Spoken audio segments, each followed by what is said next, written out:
dari kemarin udah mau seminggu kali mah ada HP kagak ada yang WA, kagak ada yang nelpon, tuh HP sepi pisan ya.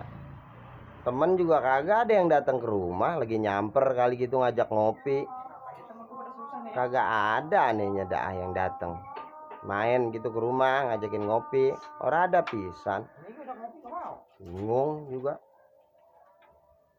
Astagfirullahaladzim, gue kelupaan Oging, gue kagak punya duit ya. Allah, dengenan begitu ya.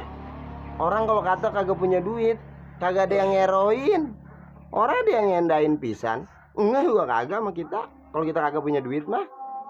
Tapi kalau kata kita punya duit, masa Allah, HP sampai lowbat, kita sampai kelupaan ngecas, ngeladenin WA dari temen. Ya, pintu rumah kita juga slot sampai selek.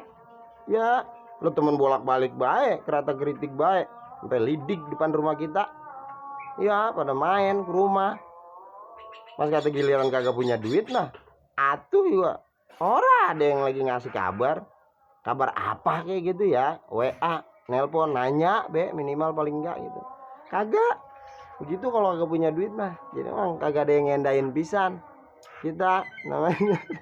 Tapi kalau punya duit mah masa Allah, temen semuanya ya pada perhatian pisan, sampai lebak rumah kita bermain baik. Giliran kita kagak punya duit mah orang ada yang ngendain. Astagfirullahaladzim, tidak